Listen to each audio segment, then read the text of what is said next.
Cuando este hombre murió, su reputación como el Calvino de Inglaterra, que es como se le ha llamado, se estableció firmemente. Conocido también como el príncipe de los puritanos, este hombre comenzó a escribir cuando tenía 26 años.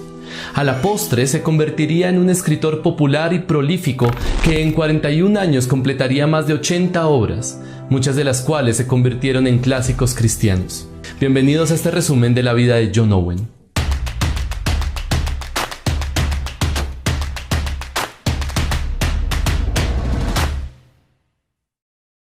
John Owen nació en 1616.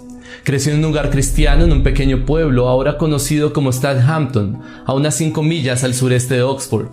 Su padre, Henry Owen, un puritano apasionado, era el ministro de la iglesia parroquial allí.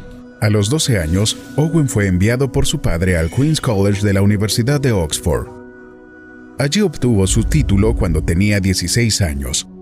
Luego estudió para su maestría que recibió en 1635. Se dice que durante estos años estudió entre 18 y 20 horas cada día. Todo parecía estar listo para que Owen siguiera una carrera académica. Pero las autoridades eclesiásticas de ese momento se habían propuesto suprimir al movimiento puritano, y con ese fin había comenzado una purga de las iglesias y universidades. En 1637, Owen no tuvo más alternativa que abandonar Oxford y convertirse, junto con muchos otros puritanos que se negaron a conformarse con la iglesia establecida, en un capellán privado. Finalmente encontró empleo en la casa de Lord Lovelace, un noble simpatizante de la causa puritana. Sin embargo, cuando estalló la Guerra Civil Inglesa en 1642 y Lord Lovelace decidió apoyar al rey, Owen dejó su servicio y se mudó a Londres. Llevado por la obra del Espíritu Santo. El traslado a Londres fue providencial. En primer lugar, lo puso en contacto con algunos de los principales defensores de la causa parlamentaria, los predicadores puritanos que vieron la lucha entre el rey y el parlamento en términos de la lucha entre Cristo y las fuerzas anticristianas. Además, en 1642, Owen estaba convencido de que la fuente final de autoridad eran las Sagradas Escrituras y además creía en las doctrinas ortodoxas históricas. Pero aún tenía que experimentar personalmente al Espíritu Santo, dándole la seguridad de que era un hijo de Dios. Owen encontró esta seguridad un domingo cuando decidió ir con un primo a escuchar a Edmund Calamy el Viejo, un famoso predicador presbiteriano de la iglesia de St. Mary's. Al llegar a esta iglesia, se les informó que el conocido predicador no iba a predicar esa mañana. En cambio, un predicador de campo, cuyo nombre Owen nunca descubrió, iba a reemplazar a Calamy. El predicador tomó como texto esa mañana Mateo 8:26. ¿Por qué teméis, hombres de poca fe? Resultó ser un mensaje que Owen necesitaba escuchar y abrazar.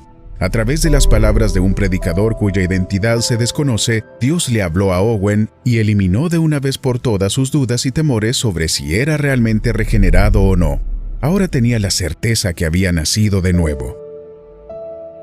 El impacto de esta experiencia espiritual le dio a Owen la profunda convicción interna de que él era realmente un hijo de Dios y elegido en Cristo antes de la fundación del mundo, que Dios lo amaba y que este Dios era el Dios verdadero y vivo. En términos prácticos, significó un interés de por vida en la obra de Dios a través del Espíritu Santo que se publicaría 30 años después en su monumental estudio del Espíritu Santo, un discurso sobre el Espíritu Santo, que en muchos sentidos es el mejor estudio de la obra del Espíritu Santo escrito en inglés. Un predicador cercano al poder. En 1643 le ofrecieron a Owen el pastorado en el pueblo de Fordham. En 1644, Owen se casó con Mary Brooke. Ella le dio 11 hijos, pero lamentablemente solo una hija sobrevivió hasta la edad adulta. En el mismo año que se casó con Mary, también se convirtió abiertamente del presbiterianismo al congregacionalismo. Owen estuvo en Fordham hasta 1646 cuando se convirtió en ministro de la iglesia en la ciudad comercial de Coweshall, después de predicar un notable sermón ante el parlamento ese mismo año. Allí, hasta 2,000 personas se congregarían en la iglesia cada domingo para escuchar a Owen predicar. Durante estos tiempos tumultuosos, Owen se identificó claramente con la causa parlamentaria. Desarrolló una amistad con la creciente figura militar Oliver Cromwell y lo acompañó en sus campañas de Escocia e Irlanda. Aunque estuvo enfermo en gran parte de este tiempo en Irlanda, Owen permaneció allí desde agosto de 1649 hasta febrero de 1650. Predicó con frecuencia en muchos lugares allí. Cuando regresó a Inglaterra, trató de convencer al Parlamento de la necesidad espiritual en Irlanda y los persuadió de la necesidad de llevar el Evangelio allí. A principios de la década de 1650, Owen se había convertido en uno de los principales asesores de Cromwell, especialmente en asuntos nacionales relacionados con la Iglesia. Hay pocas dudas de que Owen fue un firme defensor de Cromwell en este periodo. Sin embargo, cuando se instó a Cromwell a convertirse en el monarca de Inglaterra en 1656, Owen fue uno de los que se opuso a esta idea. Al final resultó que Cromwell no aceptó la corona. Pero la amistad de Owen con Cromwell se había dañado y los dos hombres nunca volvieron a estar cerca. Luchando a favor del puritanismo. Cromwell había designado a Owen para la supervisión de la Universidad de Oxford en 1652 como su vicecanciller. Desde esta posición, Owen ayudó a volver a reunir a la facultad que había sido dispersada por la guerra y a volver a poner en pie a la universidad. También tuvo numerosas oportunidades de predicar a los estudiantes en Oxford. Una obra importante sobre la santidad surgió de su predicación durante este periodo, La mortificación del pecado, que de alguna manera es el más rico de todos los tratados de Owen sobre el tema del pecado. Oliver Cromwell murió en septiembre de 1658 y las aspiraciones puritanas comenzaron a desmoronarse. En el otoño de ese año, Owen desempeñó un papel vital en la elaboración de lo que se conoce como la Declaración de Saboya, que le daría bases a las iglesias congregacionalistas para los días difíciles que se avecinaban. Solo unos días después de la muerte de Cromwell, Owen se reunió con otros 200 líderes congregacionalistas, incluidos hombres como Thomas Godwin, Philip Nee y William Bridge, en la capilla del antiguo Palacio de Saboya en Londres. Uno de los resultados de este sínodo fue una recomendación de revisar la Confesión de Fe de Westminster para las iglesias congregacionalistas. Tradicionalmente a Owen se le atribuye la escritura del extenso prefacio que vino antes de la Declaración de Saboya. Las luchas finales. En 1660, varios compañeros líderes puritanos de Cromwell, temerosos de que Gran Bretaña cayera en anarquía, le pidieron a Carlos II, que vivía en el exilio en el continente, que regresara a Inglaterra como su monarca.